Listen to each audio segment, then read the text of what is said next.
to read and create. Our Create and Read evening for February 27th is for 4th grade and everyone else who signed up.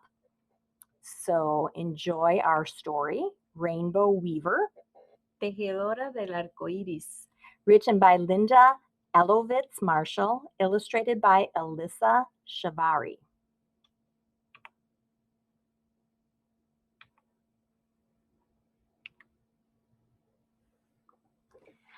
High in the mountains above Lake Atitlan, Ishel watched her mother weave thread into fabric as beautiful as a rainbow.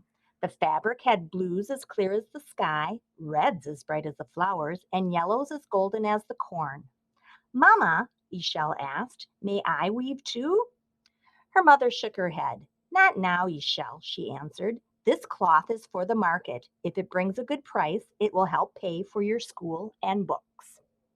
En lo alto de las montañas sobre el lago Atitlán, Ichel observaba a su madre tejer el hilo y convertirlo en una tela tan hermosa como un arco iris. La tela tenía azules tan claros como el cielo, rojos tan brillantes como las flores y amarillos tan dorados como el maíz. Mamá, le preguntó Ichel, ¿me dejas tejer? Su mamá negó con la cabeza. Ahora no, Ichel, le respondió.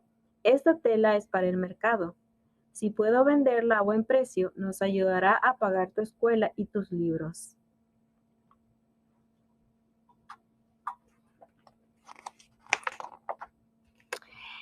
In and out, Ishel's mother and neighbors wove on backstrap looms. They wove as their mothers, grandmothers, and great-grandmothers had done before them, as Mayan women had done for more than 2,000 years.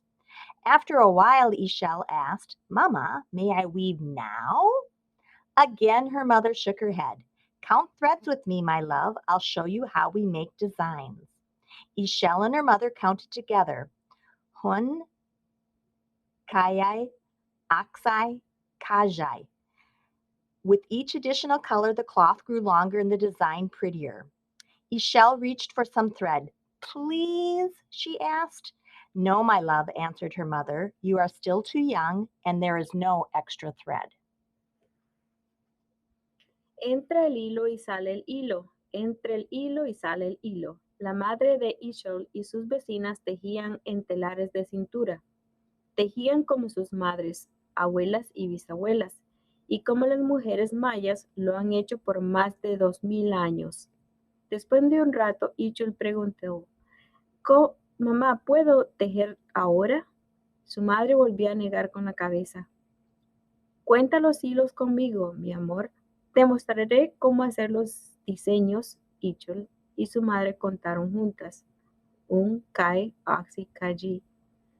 Con cada color adicional, la tela se alargaba y el diseño era más bonito. Ichel trató de agarrar el hilo. Por favor, le pidió a su mamá. No, mi amor, le respondió su madre. Todavía eres muy pequeña y no tenemos más hilo.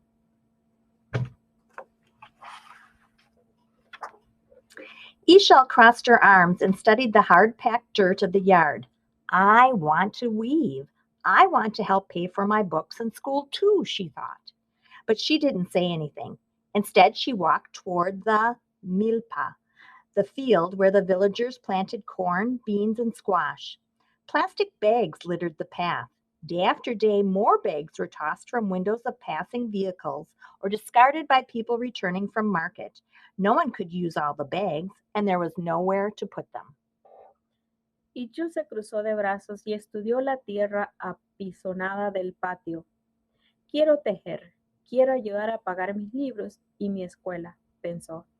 Pero no dijo nada y se dirigió a la milpa, el terreno donde la gente del pueblo plantaba maíz, frijoles y calabazas. Había bolsas plásticas por donde quiera. Día tras día y cada vez más, las personas lanzaban bolsas desde las ventanillas de los vehículos o cuando regresaban a pie del mercado. Nadie podía utilizar todas las bolsas y no había lugar donde ponerlas.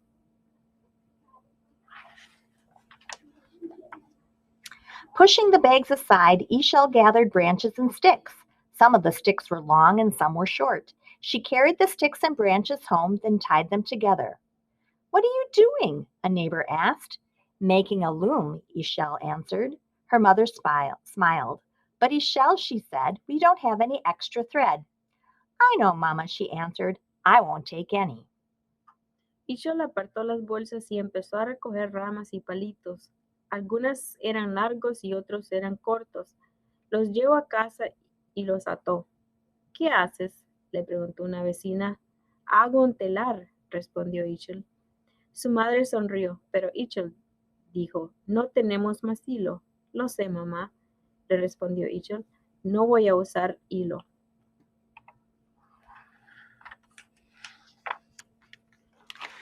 So Ishel tied one end of her loom to a tree. Then she gathered tall blades of pahan grass. Sitting on the ground, Ishel joined the blades of grass together by knotting the end of one blade to the end of another until she made a long chain. Then she pushed the batten over and under, back and forth, turning the blades of grass into fabric. When the fabric was finished, it was too small to be a doormat or even a placemat. It was too scratchy to wear as a bracelet. Worst of all, it was a dull greenish white. The fabric was far too small, far too scratchy, and far too dull for anyone to buy. Ishel knew it would never sell. Ishol ató un extremo del telar a un árbol y cortó unas hojas de hierba de pajón. Sentada en el suelo, Ishol unió las hojas de hierba anudando un extremo al otro hasta formar una larga cadena. Entonces le pasó la espadilla por arriba y por abajo, por delante y por detrás, y la hierba se convirtió en tela. Cuando la tela estuvo terminada, era demasiado pequeña para hacer una alfombrilla o un mantelito individual. Era demasiado áspera para usarla como pulsera, y lo peor, era de un opaco color blanco o verdoso. La tela era demasiado pequeña, áspera y opaca. Ishol sabía que nunca la vendería. Disappointed, Ishel took another walk. Climbing the path villagers took to bring sheep up the mountain, she saw a clump of black wool hanging from a branch. Ishel tucked the wool under her belt. She noticed more clumps of black and white wool dotting the grasses, sticks, and plants. Ishel gathered this wool and tucked it under her belt too. Decepcionada, Ishol salió de nuevo a caminar. Al subir por el camino que la gente del pueblo tomaba para llevar las ovejas a la montaña, vio un trozo de lana negra que colgaba de una rama. Ishol se metió la lana debajo del cinturón, se fijó que más hebras de lana negra y blanca moteaban las hierbas, los palitos y las ramas. Ishol recogió esa lana y la guardó bajo el cinturón también.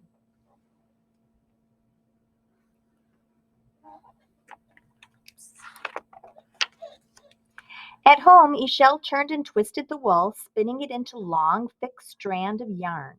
Then over and under, back and forth, she pushed the batten and wove the yarn into fabric. En casa, Ishol torció la lana hasta formar una hebra larga y gruesa. Entonces pasó la espadilla por arriba y por abajo, por delante y por atrás, y la lana se convirtió en tela. Ishel looked at what she had woven. The fabric was thick and heavy. The colors were boring. Tiny pieces of grass and dirt were stuck in the fabric. The weaving was far too thick, far too boring, and far too dirty for anyone to buy. Ishol miró lo que había tejido. La tela era gruesa y pesada. Los colores eran aburridos. Diminutos pedazos de hierba estaban metidos en la tela. La tela era demasiado gruesa, aburrida y sucia. Nadie la querría comprar.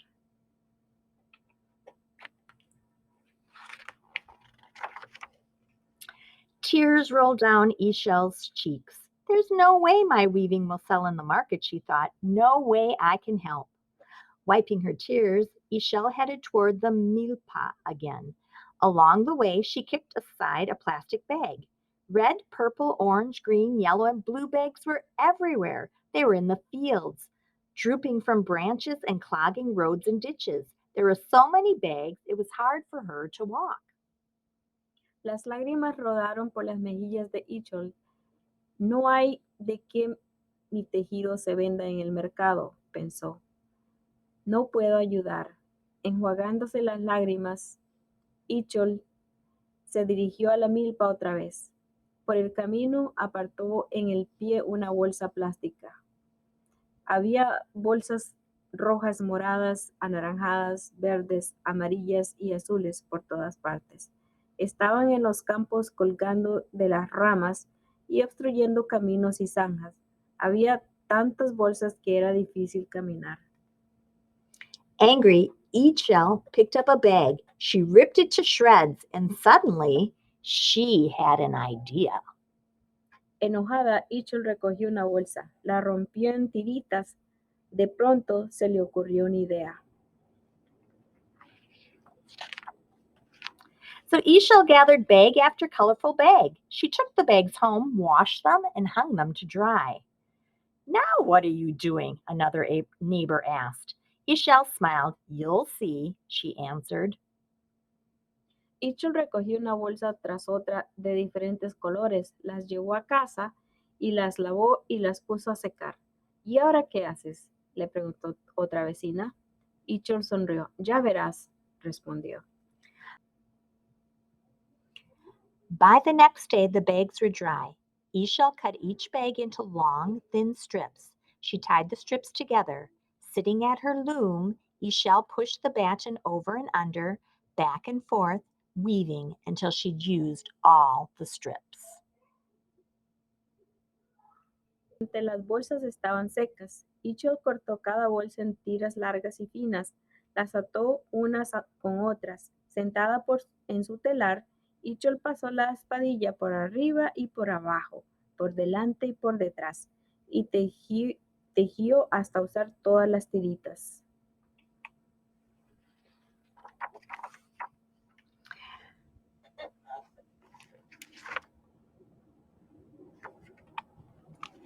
The fabric was short, but it was clean and colorful. It had blues as clear as the sky, reds as bright as the flowers, and yellows as golden as the corn. The fabric looked like a beautiful rainbow, almost as pretty as the weavings of her mother, grandmothers, and great grandmothers before her. El tejido era pequeño, pero estaba limpio y lleno de color. Tenía azules tan claros como el cielo, rojos tan brillantes como las flores y amarillos tan dorados como el maíz. La tela parecía un hermoso arco iris, casi tan bonita como los tejidos de su madre, sus abuelas y sus bisabuelas. Wondering what else she could make with the plastic bags, Eshel headed back to the milpa. As she gathered more bags, the path looked cleaner and the countryside prettier. Preguntándose qué otra cosa podía hacer con las bolsas plásticas, Ichel se dirigió a la milpa. A medida que recogía las bolsas, el camino lucía más limpio y el campo más bonito. When Eshel returned home, her mother and neighbors were waiting with colorful plastic bags.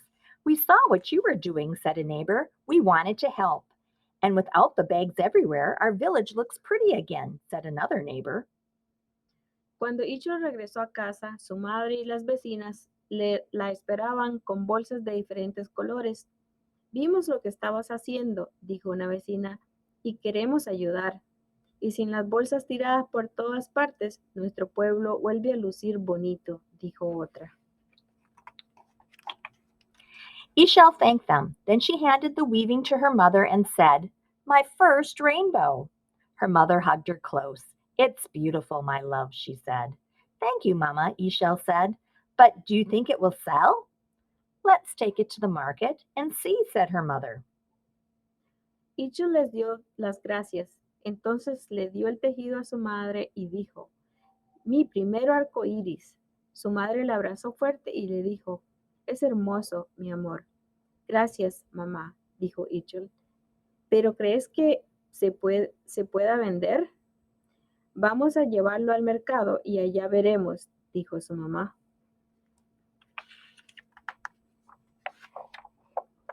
At the market the next day, Eshel and her mother watched as people walked by the stalls.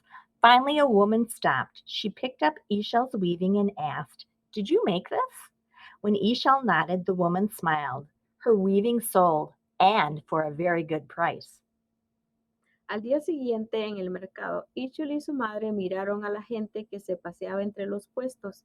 Finalmente, una mujer se detuvo, miró el tejido de Ichul y preguntó, ¿Tú hiciste esto?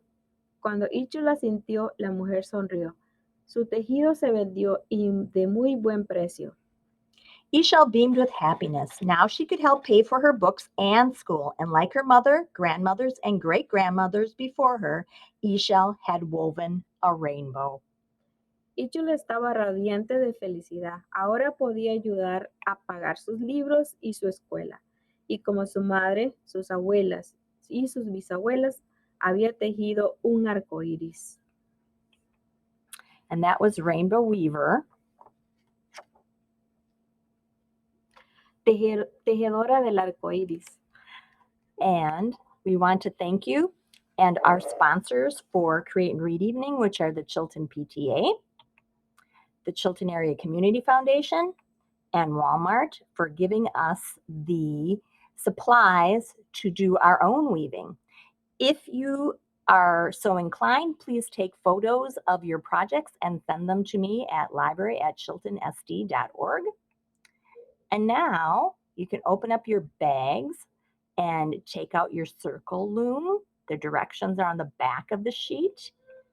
And if you have trouble, you can look up on YouTube how to make and how to use a circle loom. I will give you that link in the email that I send home to parents. Thanks for coming. See you in March.